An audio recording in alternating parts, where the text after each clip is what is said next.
Perfecto, vamos a continuar entonces con esta segunda parte de la clase correspondiente al tema 13 y 14, ¿no? Estábamos hablando entonces de esas cláusulas, de esas disposiciones que se estaban generando en los documentos constitutivos. Estábamos mencionando de una u otra manera que íbamos a nombrar en este mismo documento, se llama constitutivo y estatutario. ¿Por qué? Porque estoy constituyendo y estoy estableciendo cuáles son las condiciones de funcionamiento. Y aquí las condiciones más importantes son el nombramiento de la junta directiva. Decíamos que para este ejemplo entonces colocamos ese director ejecutivo, director de administración y director de operaciones, y inmediatamente entonces colocamos allí el tiempo de la duración, colocamos cuáles son las funciones y empezamos a definir de forma detallada cuáles son las atribuciones de cada uno de ellos.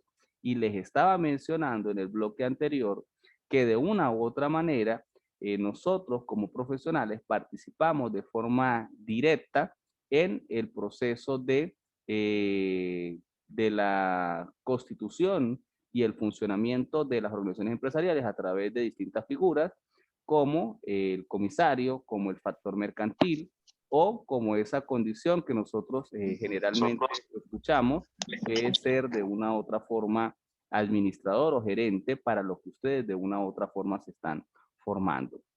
En algunas especializaciones puntuales, como es el caso de ustedes de mercadeo, pero no implica que ustedes puedan realizar unas funciones más abiertas. Al salir ustedes de la universidad pueden hacer cualquier tipo de posgrado que les permita de una u otra manera pues tener una amplitud sobre el desarrollo profesional que vayan a desempeñar.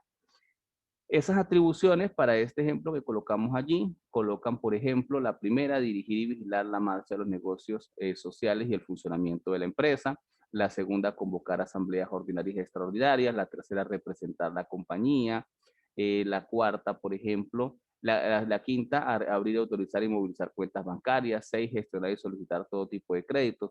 Estamos viendo cómo de una u otra manera están colocándose en allí cuáles son las condiciones que corresponde realizar, en este caso, ese primer director, que era el director ejecutivo. Terminando esas disposiciones, en este caso vemos que tenemos 15 disposiciones especiales, no las vamos a leer todas, lo que quiero es mostrarles más o menos cómo se grafica la realidad de un documento real. Posterior a eso, entonces, vamos a definir cuáles son las condiciones del director de administración. Entonces, él tiene primero supervisar, controlar, orientar y vigilar la planificación de la empresa, firmar junto con el director ejecutivo lo referente a la administración de recursos económicos administrativos, elaborar presupuestos y, en fin, va siguiendo mencionando cuáles son todas las condiciones que le corresponden. En este caso tiene 12 condiciones, el otro tenía 15 y posterior a esto colocamos las disposiciones del director de operaciones y en este caso dice la primera la que le asigna o encarga el director ejecutivo y segundo supervisar y las operaciones comerciales conforme a los objetos comerciales de la compañía. Son mucho más cortas las disposiciones de ese director de operaciones. Esas son las atribuciones que tiene para este primer caso el director de operaciones. Aquí, en este primer ejemplo, los 3 accionistas todos ellos van a conformar de una u otra manera también lo que sería la totalidad de los miembros de la junta directiva. No es el caso en todas las empresas. Voy a compartirles otra pantalla para que veamos de otro documento otra condición donde hay, por ejemplo, factores mercantiles. Estoy entonces mostrándoles esta segunda pantalla. Vamos a colocarla un poquito más grande para que ustedes puedan verla. Por ejemplo, en este caso de este documento constitutivo también me dice título tercero, la administración. Aquí nombran en la junta directiva un director ejecutivo, un director de planificación y un director de administración, por ejemplo. En esa junta directiva volvemos a la cláusula décima, colocamos las atribuciones, luego colocamos en esa décima primera que existe un director ejecutivo, director de planificación y empezamos a mencionar, igual que vimos en el ejemplo anterior, los cargos que corresponden. En el primer caso, para el director de administración, ¿sí? Y en el segundo caso para el director de planificación. Y en el tercer caso, colocamos allí las condiciones. Pero mire lo interesante de esto. En la cláusula décima tercera dice, la representación administrativa de la compañía, lo voy a colocar en amarillo, la representación administrativa de la compañía estará a cargo de una gerencia integrada por un gerente de administrador que podrá ser o no accionista de la empresa y durará 2 años en sus funciones. Y esto en este caso es ese ejemplo que yo coloco de factores mercantiles.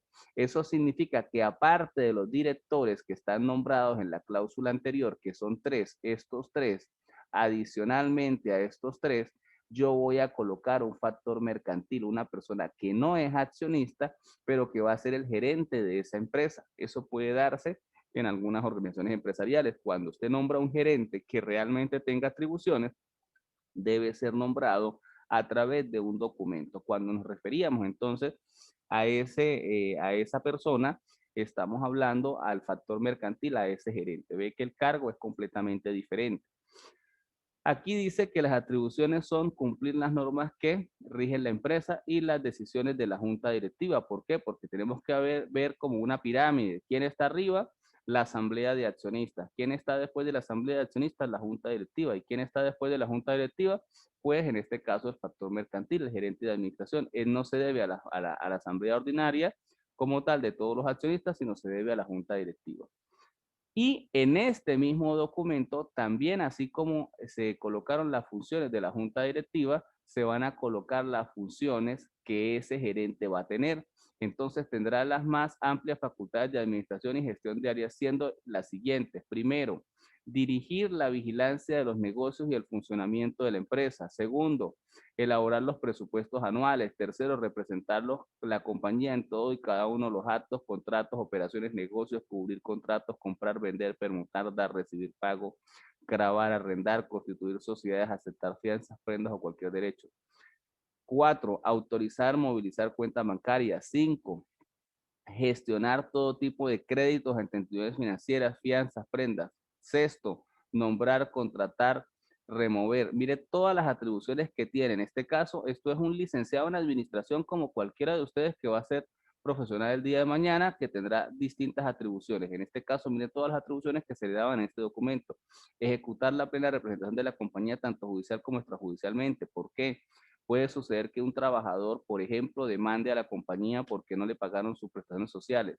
¿Quién va a ir a representar la compañía al Ministerio del Trabajo o al Tribunal Laboral? El gerente. ¿Quién es el gerente? ¿El dueño de la empresa? No, es el administrador de la empresa, pero tiene esa facultad. ¿Dónde lo dice? En el documento. En un acta de un documento debe decirlo, ya sea en el documento constitutivo, en un acta ordinaria o en un acta extraordinaria, pero siempre debe estar allí plasmada esa atribución. Por eso de esta manera trato de mostrarle todas las condiciones. Miren, en este caso tiene esa persona 14 atribuciones diferentes, inclusive la de inscribir, representar la empresa en organismos oficiales, tanto registros mercantiles, seguro social, Servicio Nacional Integrado de Administración Tributaria. Mire que tiene todas las atribuciones correspondientes esa persona como factor mercantil. Entonces, son condiciones bastante interesantes que ustedes deben tener en cuenta y de una u otra manera, esto es una de las diferencias que tiene este documento con el documento anterior. El documento anterior que estábamos leyendo no tenía factores mercantiles,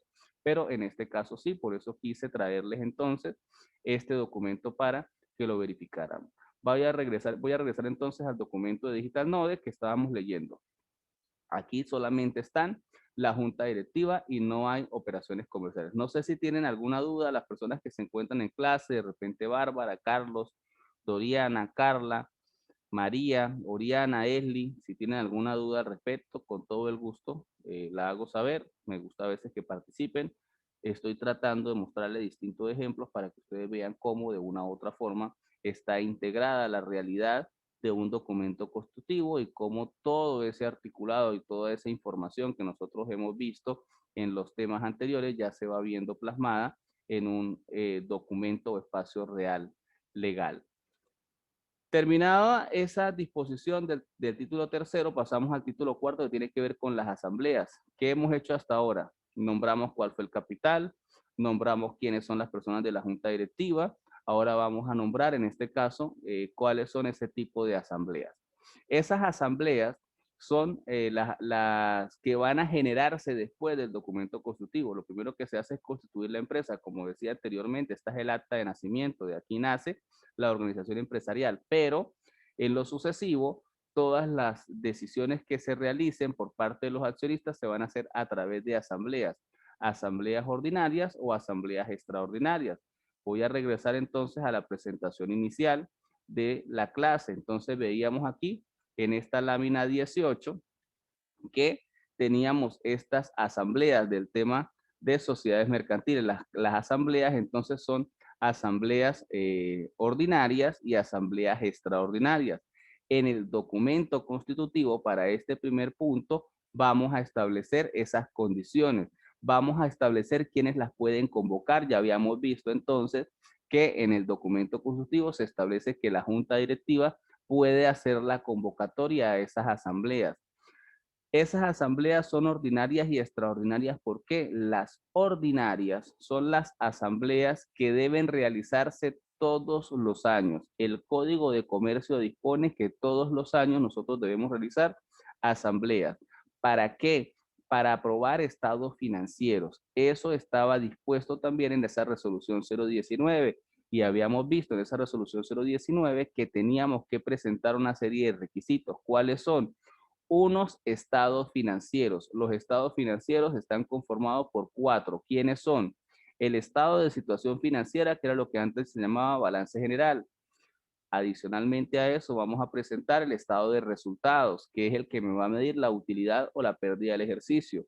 Vamos a colocar el estado de movimiento de cuentas de patrimonio y el flujo de efectivo, y todos esos 4 acompañados ¿con qué? Con las famosas notas revelatorias, las que develan de una u otra manera cuál es el contenido de cada una de esas partidas o cada una de esas cuentas que están plasmadas en esos 4 estados financieros. Y es obligatorio que esos estados financieros vengan acompañados de un informe del comisario. El comisario puede ser cualquier licenciado en administración, cualquier economista o cualquier contador público. Recuerde que está distribuido en esas 3 profesiones la posibilidad de serlo. Es siempre obligatorio que en esa asamblea se aprueben o no esos estados financieros. ¿A quiénes tienen la posibilidad de aprobar esos estados financieros? Los accionistas. ¿Cómo lo aprueban? Votando. ¿Y cómo votan los accionistas? Dependiendo de la representación que tienen. En este ejemplo que estoy colocando, ¿habían cuántas acciones? 120 acciones. ¿Y cada accionista de ellos tenía cuántos? 40 acciones. Entonces, dependiendo de la cantidad de accionistas que voten, suman si hay más del 51% y se considera entonces aprobado o no esos estados financieros. Y una de las facultades fundamentales que tienen los comisarios es que ellos recomiendan o no la aprobación de esos estados financieros. Miren el alcance tan interesante que se tiene en esas asambleas. Pudiera darse el caso de que existan factores comerciales, como el ejemplo que les colocaba anteriormente. Esos factores comerciales, ¿qué hacen? ¿Pueden votar en la asamblea? No pueden votar. Quienes van a votar son única y exclusivamente los accionistas. Repito, puede darse el caso de que existan muchísimos accionistas y no todos forman parte de la junta directiva, como el ejemplo que les estoy colocando en este momento. Pueden haber una empresa que tenga 100 accionistas y la junta directiva esté conformada por 5.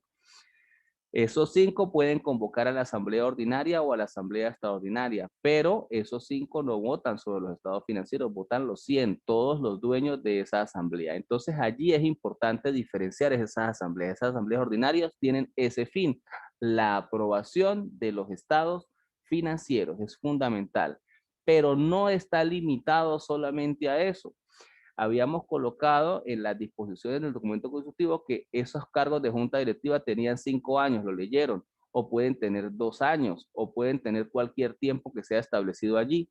Si en dado caso hay un tiempo allí diferente, entonces ustedes pudieran, al terminar ese tiempo, modificarlo.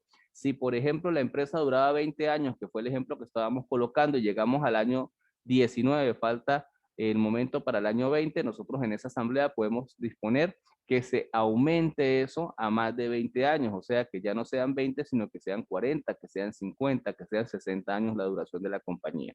La asociación de esa sociedad mercantil, valga la redundancia. Eso está en la posibilidad de que sea también plasmado en esa asamblea, pero es interesante que esa asamblea se realice a través de una convocatoria. y esa convocatoria debe ser obligatoria publicada en un periódico de circulación, en donde de una u otra manera todos los que forman parte como interesados de esa asamblea puedan participar.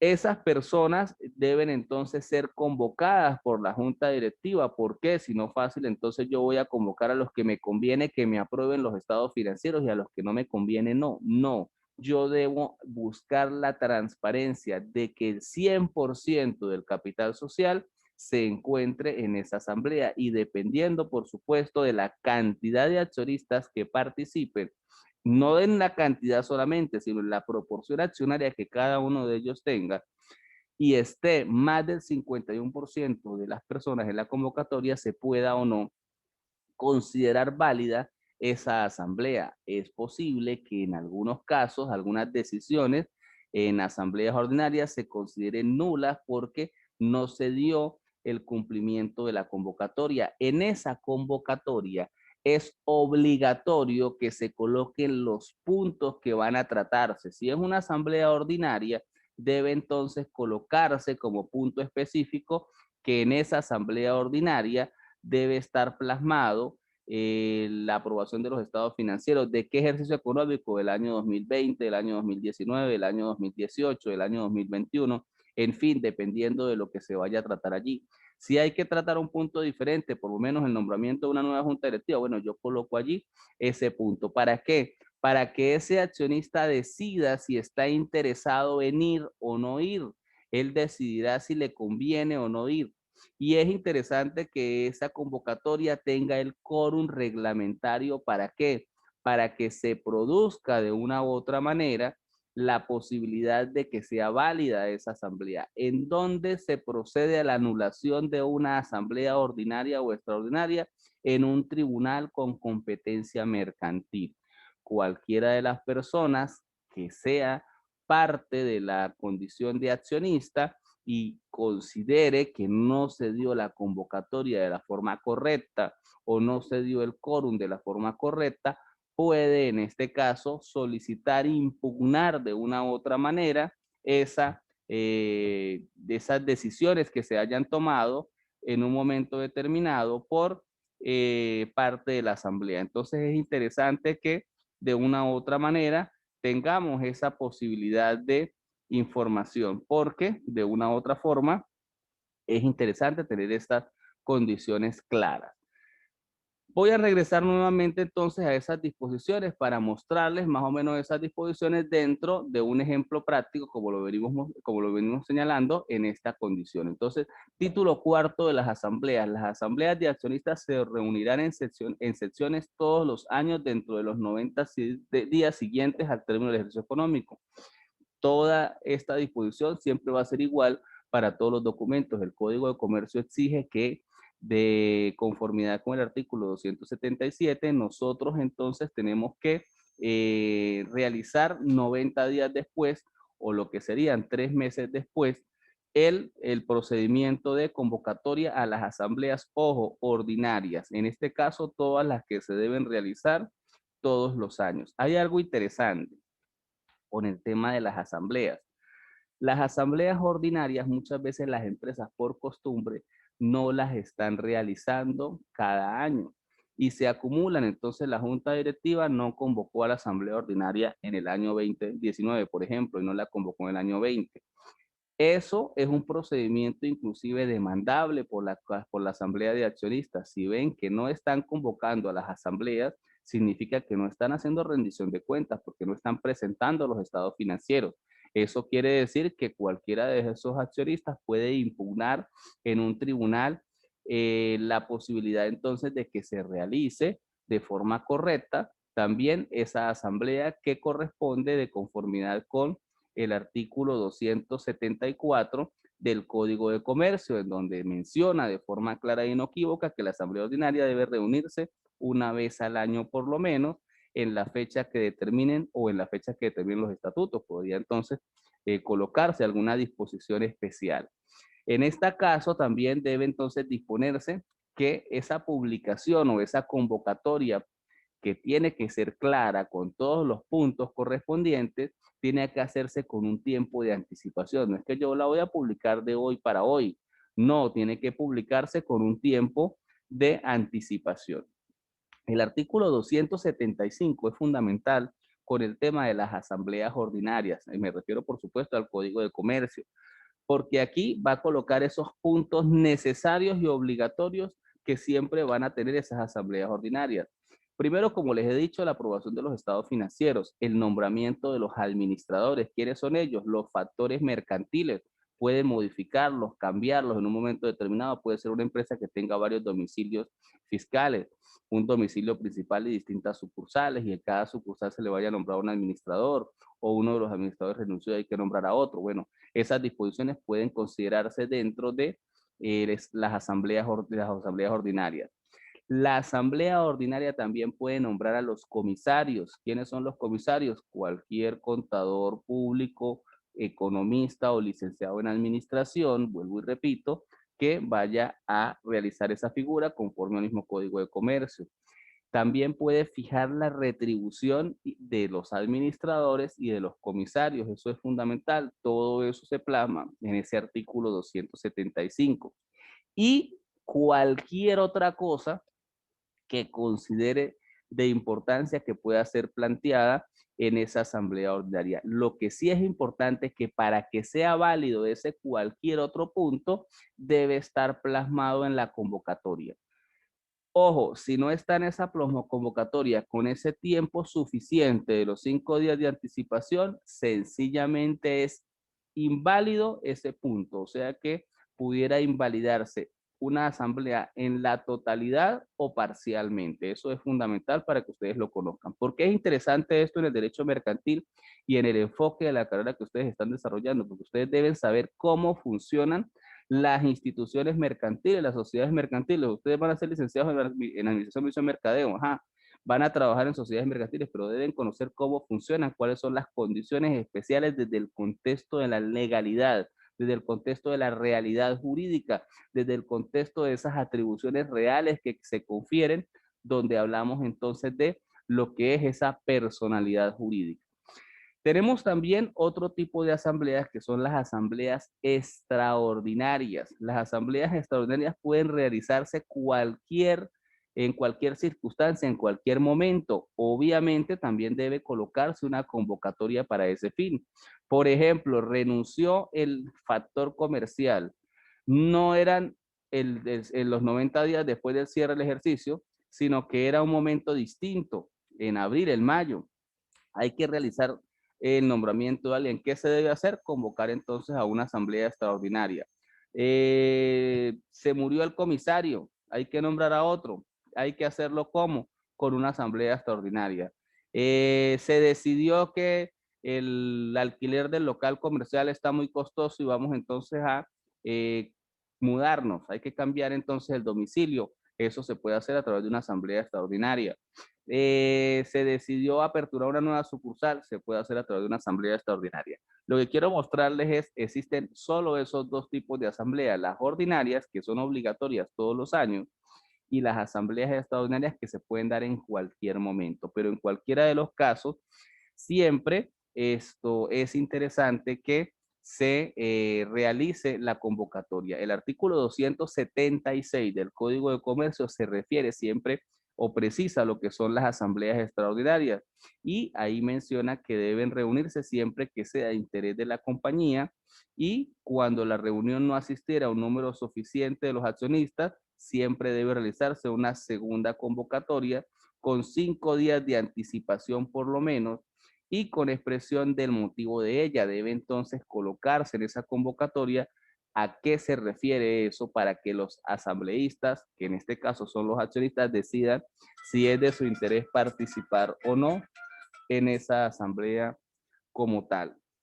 Debe obviamente entonces, tanto las asambleas ordinarias como extraordinarias, están como lo mencionaba el artículo 277, ser publicadas en la prensa, en este caso de circulación que tengamos en ese espacio geográfico, con 5 días de anticipación por lo menos fijados a la fecha de la reunión. Obviamente, esto es interesante que, repito, se especifique en esa convocatoria siempre toda la información que se va a tratar en ese proceso. El artículo 278 dice que los administradores deben convocar las asambleas extraordinarias dentro de un término de un mes. Si no existe un número de socios que represente un quinto del capital social, con expresión de la convocatoria. Allí hay entonces algunas particularidades entonces para que se lleven a cabo entonces ese tipo de asambleas, tanto las ordinarias extraordinarias. En resumen, entonces tenemos que esas asambleas ordinarias se hacen luego del cierre del ejercicio económico. Hay algo interesante con ese cierre de ejercicio económico, que es el cierre de ejercicio económico se denomina regular o irregular. Más adelante en el documento lo vamos a especificar, pero me adelanto. El ejercicio regular generalmente es del 1 de enero al 31 de diciembre. Siempre va a tener incluido 12 meses. Eso significa que el estado de resultados se va a medir en esos 12 meses, del 1 de enero al 31 de diciembre. Pero hay empresas que deciden colocar ejercicios irregulares, o sea, ejercicios que no van desde el 1 de enero al 31 de diciembre, sino, por ejemplo, constituyo la empresa en este mes de abril, entonces empieza el ejercicio económico el 1 de abril y termina entonces en el mes anterior, en el mes de marzo, el 31 de marzo. ¿Qué estoy haciendo? Creando un ejercicio irregular. Significa que mi estado de resultados lo voy a medir en una fecha distinta al 1 de enero al 31 de diciembre. Eso significa que si estamos refiriéndonos a la convocatoria de asambleas ordinarias, tengo que hacerla 90 días después. Si terminé en este caso el 31 de marzo mi ejercicio económico, entonces tengo abril, mayo y junio. Tengo entonces hasta el 30 de junio, ¿para qué? Para hacer entonces la asamblea ordinaria correspondiente al cumplimiento de lo dispuesto en el Código de Comercio. Continúo con esa disposición 13ª, un poquito amplia la explicación, pero creo que necesaria. La Asamblea Ordinaria Extraordinaria se queda válidamente constituida y deberán deliberar y decir cuándo se encuentra representada la totalidad del 100%. En este caso, vamos a colocar allí que si yo tengo el 100% del capital social, no necesito en este momento entonces realizar la convocatoria de la asamblea a través de la prensa regional. Si desde este momento están el 100% del capital, seguramente entonces no será necesario la representación de la publicación en prensa. Esa también es una de las condiciones que es permitida por el Código de Comercio que ustedes deben tener presente. Si tengo los 3 accionistas, por lo menos en este caso, en este ejemplo de esta empresa, y están allí, pues sencillamente puedo prescindir de la publicación de empresas de esos 5 días de anticipación y realizar de forma válida e inequívoca una asamblea ordinaria, una asamblea extraordinaria. ¿Por qué? Porque están todos presentes. Entonces allí también pudiera darse esa condición.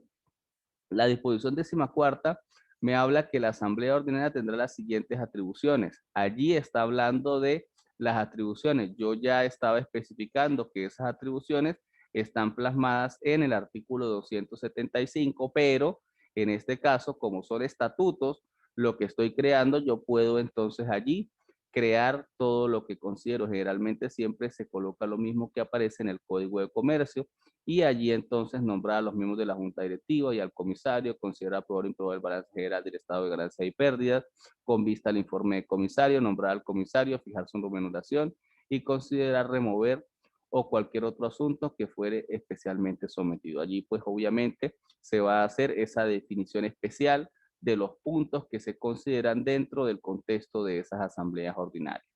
Pasamos entonces a la cláusula 15ª y dice entonces que cada una de las reuniones de la asamblea se levantará un acta y se escribirá en el libro de actas y en el libro de asamblea. Habíamos visto en temas anteriores que tenemos distintos libros que registrar, valga la redundancia, los registros mercantiles, que son el libro diario, el libro mayor y el libro de inventarios, que tienen que ver entonces con la contabilidad. Y adicionalmente a esos 3 libros debemos llevar un libro de actas donde vamos a plasmar toda la información constitutiva de esta misma que estamos leyendo y todas las actas de asamblea, ya sean ordinarias o ya sean extraordinarias. Debe entonces firmarse por las personas que participan en cada una de esas reuniones, que en este caso sería esos que corresponden a los accionistas de esa organización empresarial.